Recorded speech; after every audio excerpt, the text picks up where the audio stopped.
Alright, what's up everybody? It's me, Scooby Baby, aka the most normal dude on movie YouTube, back with my first video and first list of 2022. Now listen, there were a lot of good movies in 2021. There was Dune, Shang-Chi, Spider-Man, Not Venom, King Richard. The list really goes on and on. But what about all of those movies that you didn't see? I'm talking about those movies that you probably didn't even hear about. Like, you know, those low budget, barely advertised, really well done indie films that are kind of weird, but, you know, almost like they're pretty much made for movie nerds like myself. Well, yeah, this list is my top 5 movies that you missed in 2021 Nerd Edition. If that sounds like something that might interest you, please stick around, go down below, give me a like, comment, subscribe. If not, I'll catch you next time, but I'm going to keep this short and sweet. Let's get right into it. Here we go. The Voyeurs. Alright y'all, so the first on my list, I've got The Voyeurs. This is a story of a young couple played by Justice Smith and Sydney Sweeney who move into their first apartment together in downtown Montreal. They begin spying on their across-the-way neighbors who are much cooler and much sexier and do not close their blinds. This soon turns into an obsession which eventually leads to their lives intertwining in a very unhealthy way. Now, this movie is very fun. It's filled with twists and turns from start to finish, and they're the types that you will actually not be able to predict, I guarantee it. This movie also sometimes borders on softcore porn. So if that's a pro or a con, well, that's up to you, man, but it is what it is. It does have themes that touch on what make a strong relationship, but honestly, let's be real, it's just good old trashy fun. Technically the worst movie on my list today, but who cares? I don't. I had a lot of fun watching it, and I think you will too. Also, Sydney Sweeney just has this kind of it factor about her that makes this movie a lot more interesting to watch than if it was just someone else, a nobody playing the role. So, it's currently free on Amazon Prime Video now. I suggest y'all check it out. The Novice. Alright, so this one is about an obsessive type A college freshman named Alex Dahl who joins her university's rowing team. She becomes totally obsessed, and I mean obsessed, with making varsity. Even though she's never played sports, she's on a full academic scholarship, and she is not particularly gifted at rowing.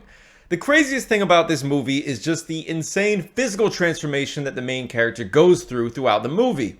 It's really wild what this girl will do as she is Adderall laser focused on making this varsity team. Like, when I'm not that good at something, I'll give it a shot, you know, and I'll stick with things, but man, sometimes you really just gotta know when to call it quits. Watching this movie, it was like a train wreck. You felt like you shouldn't be watching, and you know it's going badly, but you can't take your eyes off it. This has themes that examine the difference between drive and obsession and how driven women in particular are viewed in society and all the pressure that gets put on them. I'll be honest, this one is not really my favorite on the list. Still an impressive piece of work and a must-see for all the real movie nerds out there anyway. But yeah, little one note, little dark, but worth checking out. It's The Novice, and you are going to need to rent it. Even though I wasn't impressed, all the real critics were really impressed. So check it out, y'all, The Novice. John and the Hole. John is a 13-year-old boy in a seemingly typical upper middle class family who one day while flying his fancy new drone finds a massive hole on a property near his house. He then decides he's going to trap his entire family in the hole and try living his life as what he thinks an adult is for some time. I'm going to be honest with you guys, normal people hate this movie. Nothing really happens. It's a slow burn. It's also just an awkward ass situation, but people like me like this movie a lot. I think it's really well shot. It was well directed. The score added a ton of tension to this movie, and it's just a very creative take on a coming of age story. If you like weird, introspective, psychological dramas, then I think you'll like John in the Hole. If you like fun blockbusters and engaging plots, give this one a skip. But like I said, bro, this one is for the nerds. You're going to need to rent this one, but hey, if you like the description, check it out. I really like this one a lot. John in the Hole. I'm Your Man. Okay, so in I'm Your Man, a German scientist participates in a study where she will live for a few weeks with a humanoid robot that was specifically designed and created to be her perfect match and life partner.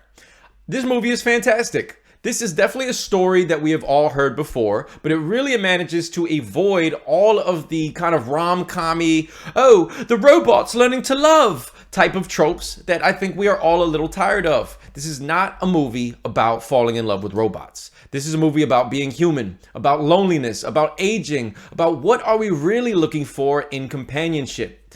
I admit it, guys, this one is in German, but that makes the movie even better. The pacing and dialogue are just so German, and it really fits this movie, and it gives it a whole different type of flair and vibe than if this was another American-made robot movie.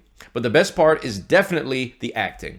Both of the main characters in this movie are really, really well acted. They totally nail it. I was absolutely engaged the entire film despite the language barrier and despite the fact that I really am not a fan of sci-fi movies. It's a movie about a robot and I loved it. It's probably my favorite on the list, and I've got good news. It's on Hulu, so no excuses. Go check I'm Your Man out on Hulu now. 9 days. Okay, so 9 days. 9 days follows one man who interviews 5 unborn souls to determine which one of them will be chosen to experience life on Earth, while the other 4 will simply cease to exist. Heavy, I know. Another movie where not a whole lot happens, but also proof that with the right direction and the right actors, a movie that is very dialogue heavy can still be fun and very engaging. The whole thing takes place in this sort of purgatory world where you, as the viewer, are learning the rules at the same time as most of the characters. It's very cool, it's very meta in concept, which one of the actors, Benedict Wong, referred to as spy-fi or spiritual fiction, which is kind of a perfect way to describe this movie. It asks the question, what makes someone good at being human? And how do you human the right way? The directing is awesome and the acting is just as good. Zazie Beetz is just a real special talent and she really shows out on this one. Probably the best and the tightest and the most complete lesser known movie on my list. You are going to need to rent it, but let's be honest, if you're a real movie nerd, you probably got all those illegal sites that you're watching. Not that I'm telling you to do that, but I can't stop you either. So that's 9 days, and that is the list. That is today's list, everybody. Thanks so much for tuning in. I hope this reaches like at least 1, maybe 2 true movie nerds like myself. And if you are not a movie nerd, that's fine too. Just watch the Voyeurs, man, and comment below what you thought of it. You know the deal. Like, comment, subscribe. I'm Scooby Baby, the most normal dude on movie YouTube. I'm thanking you once again and letting you know I will be back with many more movies, lists, TV shows, all sorts of things on my YouTube channel in 2022. Thank you, y'all. Peace out. Talk to you soon. Thanks, guys. Peace out. Peace out. Peace out. Scooby says peace out. Bro, you just get some of these videos sometimes. You just like freeze. Just like, what was I going to say? Oh, yeah. Peace out. Man.